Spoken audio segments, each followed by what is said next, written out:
Le faux dans l'info, le podcast d'Africa Tchèque pour comprendre l'écosystème de la désinformation. Nouvel épisode de votre podcast Le faux dans l'info, produit par Africa Tchèque. Bienvenue, je suis Maria Macham. Le travail de vérification des faits que mènent les équipes d'Africa Tchèque depuis des années maintenant en Afrique est connu. Aujourd'hui, nous vous proposons de comprendre comment les vérificateurs de faits procèdent pour démêler le vrai du faux, les challenges auxquels ils font face et les difficultés auxquelles ils sont confrontés au quotidien. Dans ce numéro du mois d'avril, nous parlons du navire de la démesure en République démocratique du Congo, les astuces de Samba Dialempa Badji pour vérifier une information et cette nouvelle initiative de l'OMS contre les fake news. Viral Fact Afrique prend tout son sens dans un contexte de pandémie liée à la Covid-19 et son lot d'infox. Valdez Onanina nous en dira plus. Le faux dans l'info, le podcast d'Africa Tchèque pour comprendre l'écosystème de la désinformation. Je l'ai appelé le navire de la démesure en République démocratique du Congo. Sur les réseaux sociaux, des Congolais ont transféré une information selon laquelle le pays aurait acheté un navire d'une capacité d'accueil de 50 000 personnes. Il s'agit en fait d'une fake news. Le travail de vérification a été mené par nos confrères de Congo Tchèque en République démocratique du Congo. Yacine Kombi Kadima est l'auteur de l'article titré « Faux, la RDC n'a pas acquis un navire d'une capacité d'accueil de 50 000 personnes, plutôt une drague ». Bonjour Yacine, il vous a fallu seulement quelques jours pour boucler vos recherches et écrire l'article. Alors quelles sont les sources sur lesquelles vous vous êtes appuyé pour écrire cet article ? Bonjour Mariam, bonjour à tous les auditeurs qui nous écoutent à l'heure actuelle.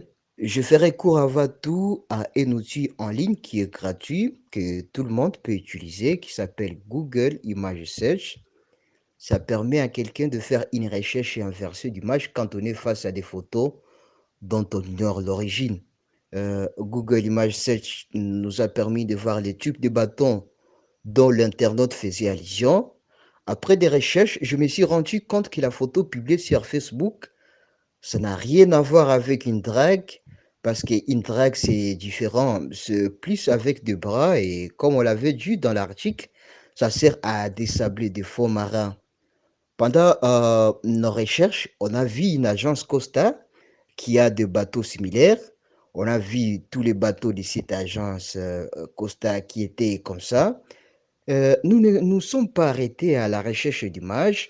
J'ai aussi appelé les sources maritimes locales, des autorités locales et même la présidence de la République, voire aussi le ministère des Transports et Voies des Communications, qui nous ont en fait dit que c'était juste une drague que le gouvernement congolais a récemment acheté. Après, on a aussi fait des recherches sur Internet pour voir s'il existait un bateau qui puisse avoir une capacité d'accueil de 50 000 personnes. Et on a vu qu'en ces jours, aucun bateau d'une telle capacité n'existe. En tout cas, dans les conditions humaines, le plus grand bateau ne peut accueillir que 9 000 personnes. Alors 50 000, on n'ose pas imaginer, ça serait quel genre de bâtiment qui puisse le faire. Yacine, vous avez vu cette fake news sur ce supposé navire d'une capacité de 50 000 personnes circuler sur les réseaux sociaux.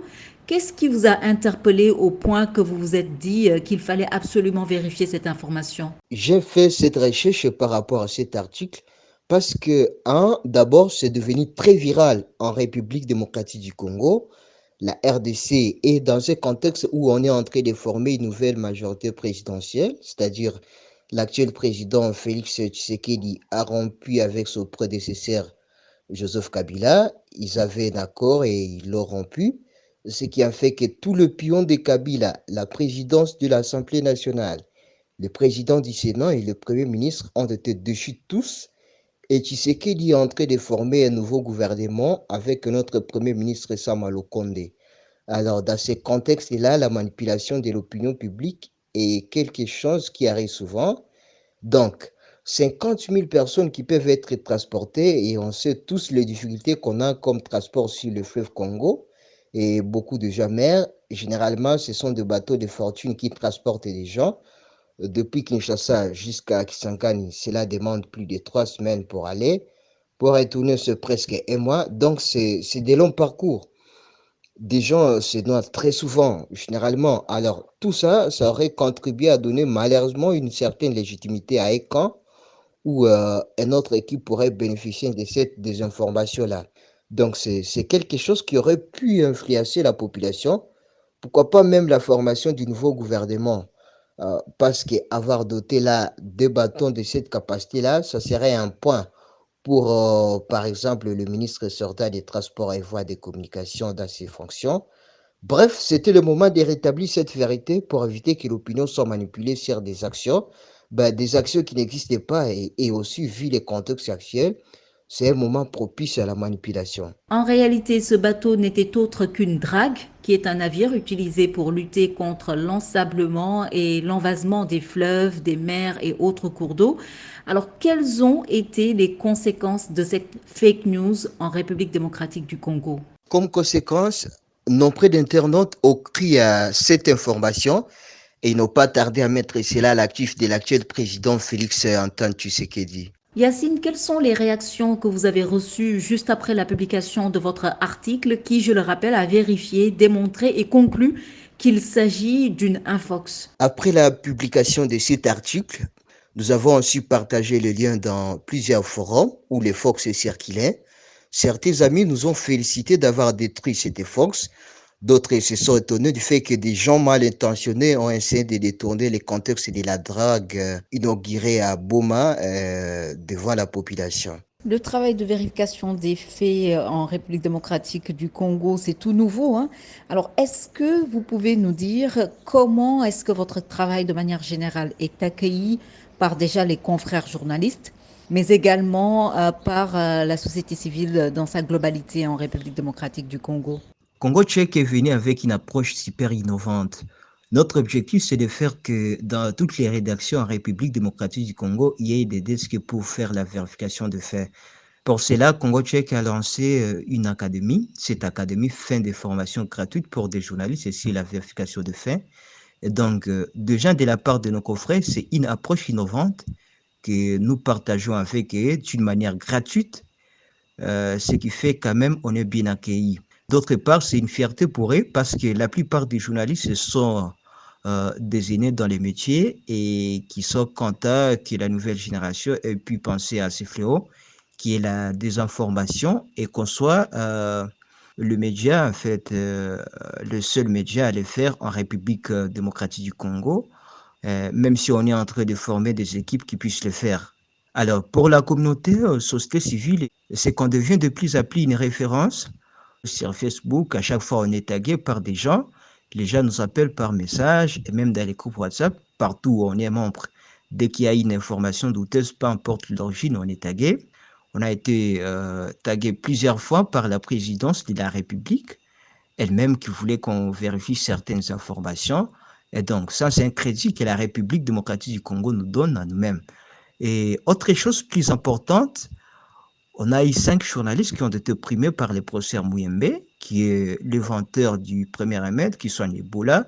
Donc, cette grande personnalité a donné 5 prix à des journalistes des Congo tchèques pour leur travail de vérification des faits dans la lutte contre Ebola. Tout ça, c'est une grande fierté pour nous. Merci Yacine Kombi Kadima pour toutes ces précisions. Vous nous avez parlé au cours de cet entretien des techniques que vous avez utilisées pour écrire votre article, notamment Google Image Search. D'autres techniques sont à découvrir dans la chronique qui suit. Le faux dans l'info, la boîte à outils. Samba Djalempa Badji. Nous parlons de comment vérifier l'authenticité du contenu que nous recevons à travers les messages qui nous viennent de nos amis et proches sur WhatsApp. La première étape, c'est de chercher à en connaître l'origine ou la source exacte. Lorsque quelqu'un fait une affirmation qui affecte votre vie, vous devez en demander des preuves, qu'il s'agisse d'allégations en relation avec la politique ou un autre domaine.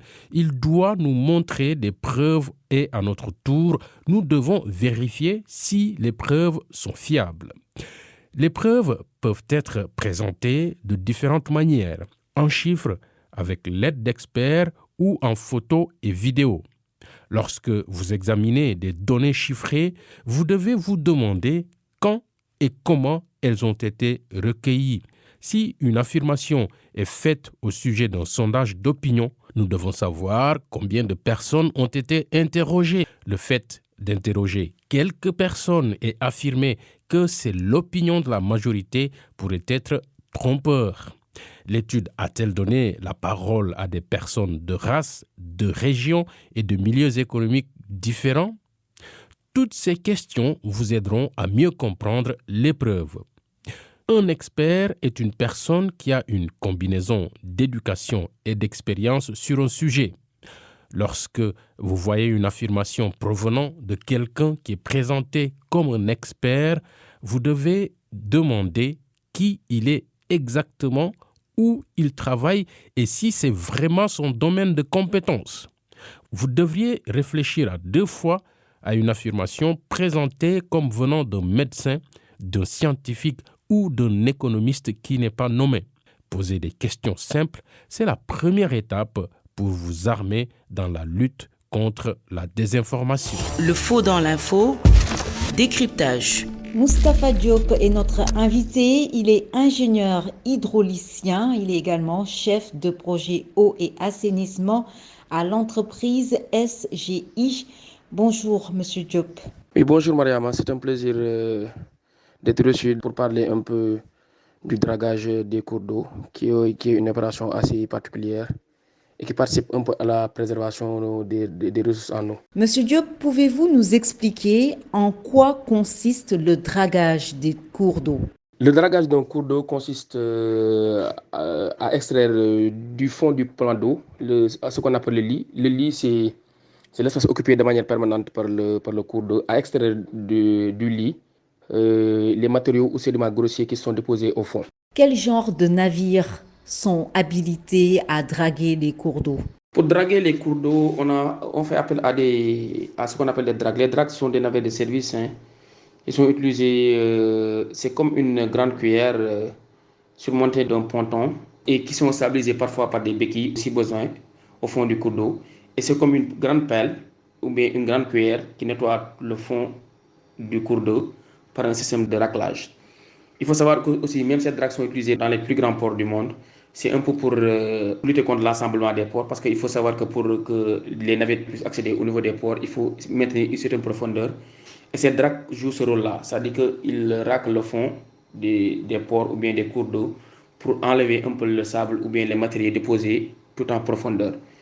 Et pour ces dragues-là, ou bien navires spécialisés de service, sont nombreuses. Il y a des dragues mécaniques qui utilisent un peu, en fait, une force de traction motrice pour racler le fond. Il y a les dragues hydrauliques qui ont un système de pompage du fond, qui pompe la boue ou bien les matériels et qui ont un système de décharge en arrière-plan. Il y a aussi ce qu'on appelle les dragues pneumatiques. La technologie elle est diverse et ça dépend un peu de la nature, un peu du niveau d'ensablement et de la nature d'envasement. Pour draguer les cours d'eau, est-ce qu'il faut absolument un navire qui est habilité à le faire ou est-ce qu'on peut draguer des cours d'eau autrement qu'avec un navire? Pour draguer les cours d'eau, parfois on n'a pas besoin de forcément d'une drague. Si les berges ne sont pas assez... si la profondeur n'est pas assez importante et que le cours d'eau n'a pas une dimension assez grande, on peut utiliser des pelles à chenilles. Les pelles à chenilles, c'est comme en fait une drague mécanique, mais elle peut être sous-sol, c'est-à-dire qu'elle n'a pas besoin d'entrer dans l'eau. Elle peut être au niveau des berges et jouer le même rôle. Il racle le fond, il l'enlève et il le met sur les berges. Une pelle à chenille, c'est un engin lourd utilisé dans le BTP pour un peu excaver les fonds et enlever un peu tout ce qui est matériel ou matériaux déposés dans les fonds des cours d'eau ou bien pour le curage des canaux. Donc il faut savoir que au-delà des dragues, on peut utiliser d'autres engins du BTP. Comment fait-on pour déterminer la fréquence à laquelle il faut draguer les cours d'eau? Pour déterminer la fréquence de dragage d'un cours d'eau, il faut d'abord la mise en place d'un système de suivi. Le suivi du cours d'eau permet de déterminer la quantité de matière déposée au fond de ce cours d'eau ou bien la quantité de sédiments déposés au fond. Et à partir de cela, on pourra faire une projection et déterminer la fréquence. Cette fréquence elle peut être tous les 10 ans, tous les 15 ans, tous les 20 ans. Ici au Sénégal, on a l'Office du lac qui est en charge de ce suivi des plans d'eau. Et c'est à eux maintenant de déterminer, en fonction de la quantité de matière déposée au fond, la fréquence nécessaire pour programmer les opérations de dragage de ces plans d'eau. Pourquoi est-il très important de procéder au dragage des cours d'eau? L'importance du dragage d'un cours d'eau vient du fait que le cours d'eau a un chemin spécifique qu'il emprunte chaque fois et qu'on appelle lit. C'est son chemin de passage, le chemin de passage de l'eau. À force d'avoir des dépôts solides, des matériaux ou bien fait des sédiments qui se déposent au fond, le phénomène d'envasement fait que la hauteur et les dimensions du cours d'eau sont réduites et ça peut déplacer le lit ou bien ça peut déplacer le chemin du cours d'eau. Et ça peut avoir des conséquences néfastes pour soit l'écosystème aquatique ou bien la navigabilité sur ce cours d'eau si c'est un cours d'eau navigable. Quelles sont les conséquences si un cours d'eau n'est pas dragué au moment opportun? Il y a des conséquences si un cours d'eau n'est pas dragué. La première conséquence, je peux le dire, c'est le risque d'inondation. Car si un cours d'eau est ensablé, le lit est déplacé. Quand le lit est déplacé, en aval, il y aura des répercussions. C'est-à-dire que le plan d'eau a tendance à s'étendre et peut même déborder. Ce débordement peut causer des inondations s'il y a des habitations près du cours d'eau. L'autre problème est d'ordre économique, c'est-à-dire certains navires pour accéder à un cours d'eau ont besoin d'une certaine profondeur. Et si cette profondeur est remplacée par du sable ou bien des matériaux déposés au fond, cela peut empêcher la navigabilité. La troisième aussi conséquence, et elle est d'ordre environnemental, c'est que c'est la perturbation de l'écosystème aquatique. C'est-à-dire que certains animaux aquatiques n'arrivent pas à vivre sous l'eau avec des profondeurs qui sont vraiment petites. Donc je pense que c'est globalement au fait les conséquences qu'on risque si on ne drague pas un cours d'eau. Le faux dans l'info, quoi de neuf sur les réseaux sociaux? Valdez Onanina. Mariama, nous parlons aujourd'hui de Viral Fact Afrique, une initiative de l'OMS qui a été lancée le 30 mars 2021 avec un réseau d'organisations de vérification des faits et d'organismes de santé publique de premier plan. Viral Fact Afrique tirera parti des connaissances et de l'influence d'un réseau unique en son genre, constitué de 14 organisations pour lutter contre la désinformation dans le domaine de la santé et pour vacciner le grand public contre les mensonges. L'initiative est marquée par une forte implication de spécialistes de la vérification des faits sur la santé et elle propose des explications et la déconstruction de mythes ainsi que des messages de sensibilisation aux méfaits de la propagation d'informations trompeuses. Des messages partagés sur Facebook, Twitter et Instagram. Et justement, au cours de leur phase d'expérimentation, les contenus de Viral Fact Afrique ont enregistré plus de 20 millions de vues sur les réseaux sociaux. L'ensemble de ces contenus sont ouverts à tous et peuvent être consultés en anglais et en français. Il est d'ailleurs prévu de fournir des versions en d'autres langues très prochainement.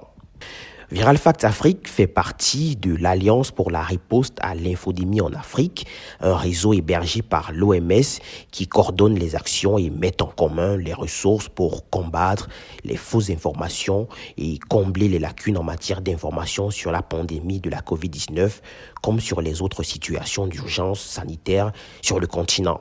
S'exprimant au sujet de Viral Fact Afrique, Dr Moeti, qui est la directrice régionale du bureau régional de l'OMS pour l'Afrique, elle a déclaré « La COVID-19 n'est pas terminée et au moment où s'amorce la vaccination contre cette maladie partout en Afrique, le port du masque, l'hygiène des mains et la distanciation physique restent essentiels pour sauver des vies. Nous avons besoin d'une mobilisation de toutes les couches de la société pour garder ces messages frais dans l'esprit des populations. Chacune et chacun d'entre nous a un rôle à jouer car la désinformation virale dans le domaine de la santé coûte des vies. Merci à tous d'avoir écouté ce podcast d'Africa Check, le faux dans l'info. On se retrouve le mois prochain.